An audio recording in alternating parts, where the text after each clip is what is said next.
जिससे मेरे मरने के बाद कोई एक तो कहे कि अल्लाह जन्नत नसीब करे।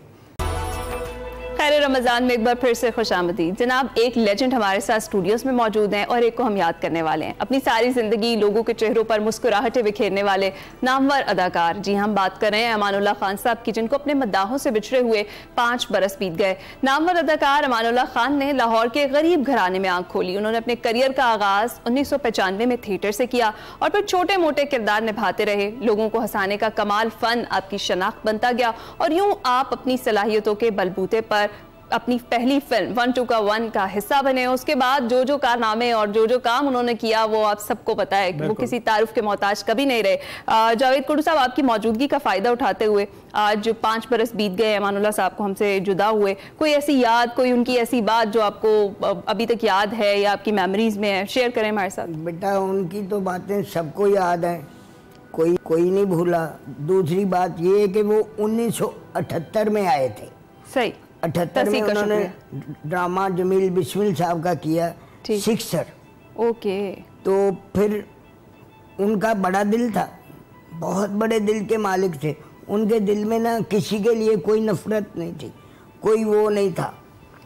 तो जमील साहब का ड्रामा, जमील बिस्मिल साहब का एज ए प्रोड्यूसर और डायरेक्टर लगा अल हमरा में। तो 2 बजे तो कई मरतबा मैंने खुद हाउसफुल का बोर्ड लगाया है, 2 बजे, दोपहर 2 बजे। अच्छा। तो हम नान चने खाने जाया करते थे लक्ष्मी चौक, क्योंकि 2 बजे बुकिंग बंद हो जाती थी। मैं रात को काम भी करता था और दिन में ये बुकिंग वालों के पास आ जाता था। तो जमील बिस्मिल साहब अल्लाह जन्नत नसीब करे, सीनियर जूनियर बड़े छोटे मर्द औरत बूढ़े बच्चे जवान जो भी चले गए सबको अपनी शान के मुताबिक बख्शे, आमीन, और आमीन। सब पर रहमत करे, हमें माफ करे, आमीन। तो जमील साहब ने बुलाया कि अमान घर में आना। वो जमील साहब के साथ मैं भी चला गया, अमानुल्लाह साहब के साथ बैठ के। तो जमील साहब ने इतने सारे पैसे अमानुल्लाह साहब के सामने रखे कि ये उठा लो भाई, मुझे इस ड्रामे में 2.5 लाख का नफा हुआ है। उस वक्त 2.5 लाख, जब 25 रुपए की टिकट होती थी। तो अमान साहब ने कहा कि उस्ताद जी आपने मुझे सिक्सर में कितने पैसे दिए थे? तो उस्ताद जी ने शर्म के मारे कहा कि यार वो तो बहुत थोड़े थे, ये तो अब दिन और है। तो अमानुल्लाह साहब ने कहा उस्ताद जी जितने पैसे आपने मुझे उस ड्रामे में दिए थे उतने ही मैं लूँगा। तो अमान साहब के आगे पैसे रखे, तो अमान साहब ने कुछ हज़ार, 2 या 3 बस, बाकी सब वापस कर दिए। वाह। तो हमें ये बात नहीं आती। हालांकि जमील बिस्मिल साहब ने एक ऐसा मामला किया हुआ है, अमानुल्लाह साहब के साथ जाने का टेलीविज़न पे इत्तेफाक हुआ, तो कोई हमें मुँह ही नहीं लगा रहा कि ये थिएटर वाले या फिल्म वाले।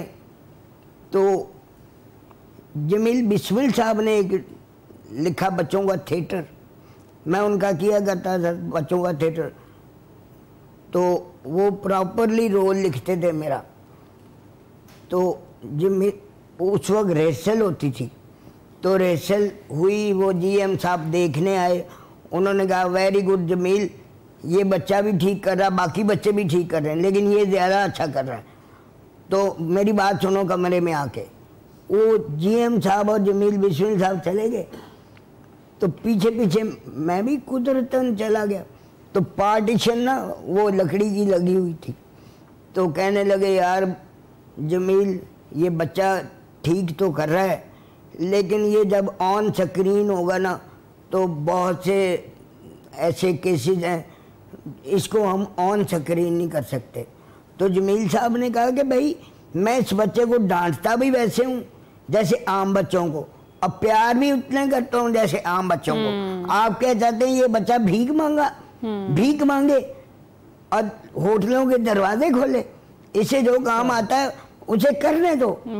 अगर ये आप इसको करवा रहे हैं तो मैं आपको स्क्रिप्ट दे रहा हूँ, अगर ये बच्चा नहीं कर रहा तो मैं आपको स्क्रिप्ट नहीं दे रहा। ये बात ऐसे ही है जैसे आजकल बड़े किसी वजीर को ये कहना कि भाई मेरा काम आपने ये करना, तो वेल एंड गुड, नहीं तो मेरी तरफ से जवाब है। जावेद साहब, ये को बेटा उच्ची बोलो तो 100 लगी। ये बताइएगा कि आप ये जो दर्द है, हाँ इसको आप मज़ा में किस तरह से तब्दील करते हैं, कैसे आता है होना? बेटा मेरी स्ट्रगल कोई नहीं, मतलब एक मेरा दोस्त था, वो मुझे लेके गया जी अमानुल्लाह साहब का ड्रामा दिखाने।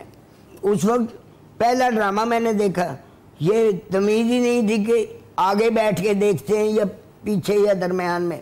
सबसे आखिर में जगह मिली हमें दीवार पे, तो सारे लोग हंसा रहे थे, लेकिन जो हिस्सा अमानुल्लाह साहब के हिस्से में आ रहा था ना, वो किसी के खाते में नहीं आ रहा था।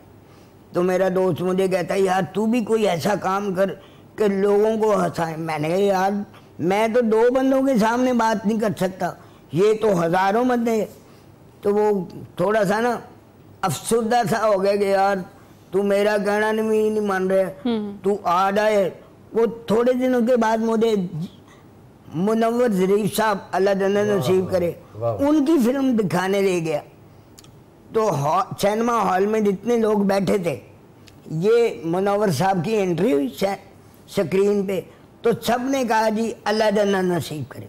वो बात मेरे ऐसी ठुकी, तो मैंने अल्लाह से दुआ मांगी कि अल्लाह पाक मैं भी कोई ऐसा काम करूं जिससे मेरे मरने के बाद कोई एक तो कहे कि अल्लाह जन्नत नसीब करे, ये ना कहे कि शुक्र है दुनिया से गया। अरे वाह वाह। हमें ये बहुत बुरी आदत है कि एक बंदा चला जाता दुनिया से, हाँ। हम उसके ना ऐप ढूंढ ढूंढ के कुरेदते कि वो ऐसा था, वो ऐसी थी, वो फलां था, वो फलां। ओ भाई एक बंदा दुनिया से चला गया, अब तो उसका पीछा छोड़। सही सही सही सही, बिल्कुल। हमें माफ करना आता नहीं है और बड़ा जरूरी है कि हम कहते हैं कि बस मुझे माफी मिलती जाए, मैं किसी को जैसे वो दूसरे प्रोफेसर साहब फरमा रहे थे कि जी वो पहले प्रोफेसर है, हाँ वो जनाब के जावेद साहब तनख्वाह हमें हुसैनी मिले और काम हम ये जिद्दी। अरे वाह वाह वाह, बड़ी बड़ी खूबसूरत बात आपने की है। गुफ्तगू का सिलसिला खैर रमजान में जारी है जी। हम एक छोटी सी ब्रेक पर जाएंगे, आप कहीं मत जाएगा, कुछ ही देर में वापस आते हैं। जिससे मेरे मरने के बाद कोई एक तो कहे कि अल्लाह जन्नत नसीब करे, ये ना कहे कि शुक्र है दुनिया से गया। अरे वाह वाह। हमें ये बहुत बुरी आदत है कि एक बंदा चला जाता दुनिया से, हम उसके ना ऐप ढूंढ ढूंढ के कुरेदते कि वो ऐसा था, वो ऐसी थी, वो फलां था, वो फलां। ओ भाई एक बंदा दुनिया से चला गया, अब तो उसका पीछा छोड़। सही सही सही सही, बिल्कुल। हमें माफ करना आता नहीं है और बड़ा जरूरी है कि कहते हैं कि बस मुझे माफी मिलती जाए, मैं किसी को जैसे वो दूसरे प्रोफेसर साहब फरमा रहे थे कि जी वो पहले प्रोफेसर है, हाँ वो जनाब के जावेद साहब तनख्वाह हमें हुसैनी मिले और काम हम ये जिद्दी। अरे वाह वाह वाह, बड़ी बड़ी खूबसूरत बात आपने की है। गुफ्तगू का सिलसिला खैर रमजान में जारी है जी। हम एक छोटी सी ब्रेक पर जाएंगे, आप कहीं मत जाएगा, कुछ ही देर में वापस आते हैं।